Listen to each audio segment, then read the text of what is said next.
Good morning. Moremi here. Welcome you to yet another episode where we are going to delve into how we can continue being relevant in the marketplace, live a lifestyle that is also real and practical in everything that we do. And I trust and I believe that as we go on with the session today and even in the next few series that we have prepared for us, that we shall be able to learn quite a bit, upgrade our lives, and continue being an impact in society, in the world at large, and more so a benefit even to ourselves. Today we are going to look into an analogy which I call from sacrifice to worship. The case study we are going to look at is Abraham. God came to him at one time and told him, "Hey, Abraham, I want you to sacrifice." And Abraham was, I do that every time. So it's not a big deal. But this time, it was not just an ordinary sacrifice like he was used to giving bulls and cows and goats. This time, God demanded of him his own son. And not only his son, as in, could have said Ishmael, but it was so specific, Isaac. Your only son, the son that you love, the son of promise, I want you to sacrifice that son to me. And I want us to look into one thing. When you hear of the word sacrifice, and for Abraham for that matter, sacrifice used to be something which was done with a heart of what do I call it? There was a procedure, there was a reverence behind it. There was a celebration that accompanied it. You know, the pomp and all that. And he's trying to imagine what I do to goats and cows is what I'm going to do to my son. But God had called for a sacrifice. And this is some of the things that were running around the mind of Abraham, even as he went ahead to prepare. Because he did it immediately. The Bible says immediately. We are looking at Genesis chapter 22. I'm paraphrasing it so that we may all be in one mind. But I'll encourage each one of us, go and read the story in detail. So he takes his son, doesn't tell him anything. Anyway, whenever he takes his bulls and his cows, he never tells them where he's taking them. He goes to sacrifice them. It's only him and God who are connected in this whole episode. And I would want us to look back into our lives even as we build up on this issue of sacrifice and how it converts into worship. And ask ourselves, since we don't have goats, we don't have cows, what is this Isaac that God could be calling from each one of us? It is good we address that right in the very beginning so that as we build up, you'll be carrying your Isaac along. For some of us, it's our duty, our jobs. How do we go to work? Is it a sacrifice? Is it a painful scenario? Is it something that you look at it and you say, oh God, not another Isaac, another day. You're calling and demanding this of him. You know, those things that are painful to us. It could be what? It could be a relationship. It could be some place that God is calling you out of and you're just like, because we talk a lot more to people in corporate, in entrepreneur world and in the marketplace. I want us to look into that forum today and ask ourselves, are we ready to offer sacrifice, that which we have? Stop looking at it as a duty and stop looking at it as a task. Because that's how he looked at those animals until when it became his son, his mind had to change. When it became his son, he realized, so what I've been doing with the cows and the goats is not even worship, if I may use that on a lighter term. Because it dawned to him that there's a connect he has been losing. When it comes to animals, he'll cut them up and bring them before God. But when it comes to his son, he needs 3 days to meditate and ponder over it and ask himself, am I ready? And that's the point I want us to look at when we look at our jobs, look at our assignments, and indeed ask ourselves, what is it that I am doing? What is it that I am offering unto God? So he takes a 3 days journey, ponders over the whole matter, and gets to the place where he can actually see Mount Moriah and he has a witness in his heart. I've reached. And he comes to the second level of our meditation today. And that's why he leaves all the other people he went with, the lad to take care of the donkeys and all. And he takes his son and puts the pile of firewood on him and tells him, hey, let's go yonder. But for you guys, wait here for us. We are going to worship. He didn't say we are going to sacrifice. He changed it and he said, we are going to worship and we shall be back. That's powerful. There's a point where sacrifice converts to worship. And it is when we do it within our hearts. He had 3 days of meditating on this whole thing. 3 days of seeing how he's sacrificing his son. 3 days of seeing how he's piercing his son and shedding that blood. And when it got to the time of actually doing it, he was ready and he said, I'm not going to sacrifice. I'm going to worship. The sacrifice, I've gone through the whole ordeal in my heart, in my mind, in my whole being. I'm now going to worship God. 3 days is also significant to resurrection. I believe he had gone through a whole process of killing his son and God giving him his son back as a new creation, as a new creature. My friends, I want us to meditate on that even as we build up and ask ourselves, do we process? Do we take time to meditate upon our jobs?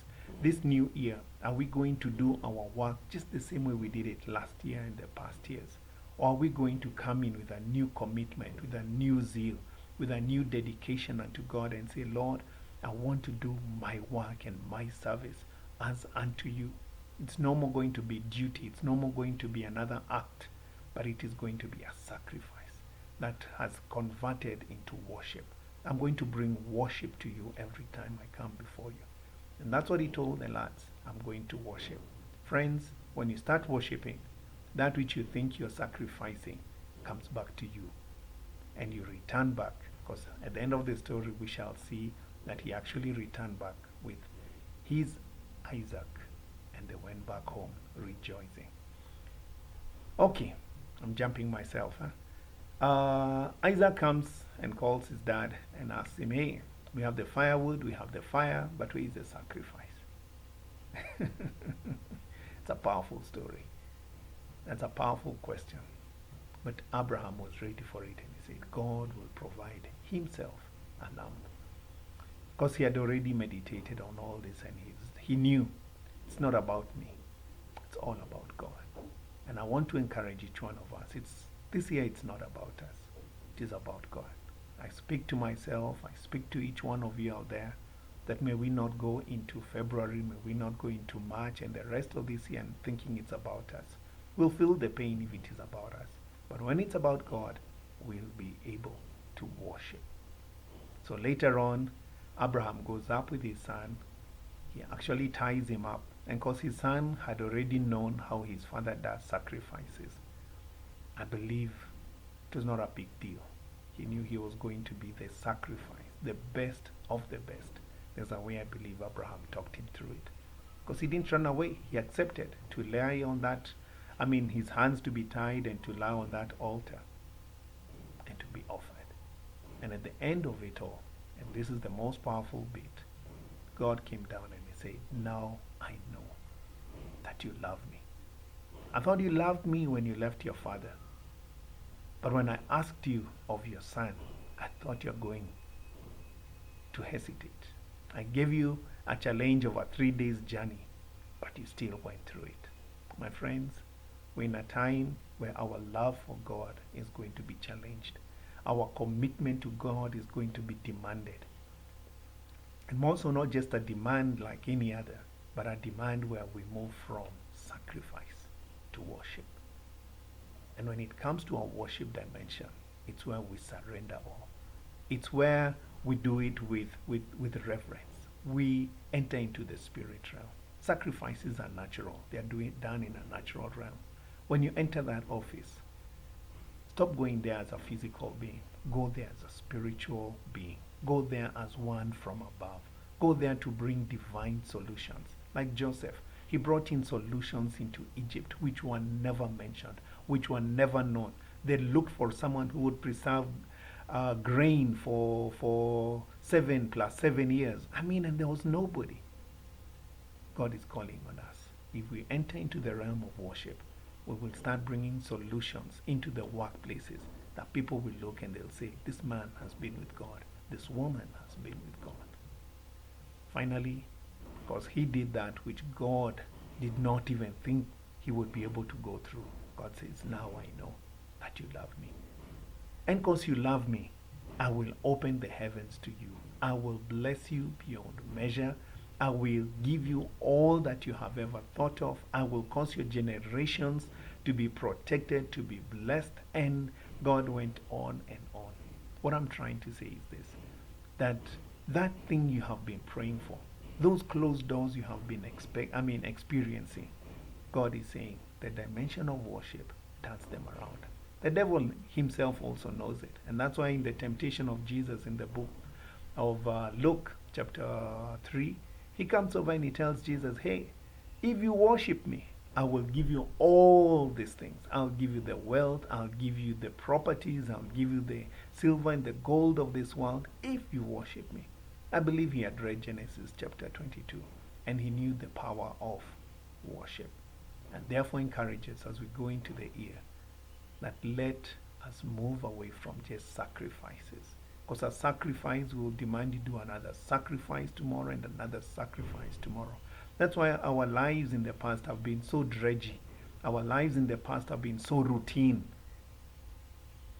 But it's a new day. When we enter into the realm of worship, in everything that we do, doing it as unto God, God is going to visit us with a great visitation that will turn our lives around. I look forward to my life being a great testimony this year. And I believe you too, as you move from sacrifice to worship, as you give up your all. Worship is not just a lifting up of hands and singing a song. It's internalizing our love for God.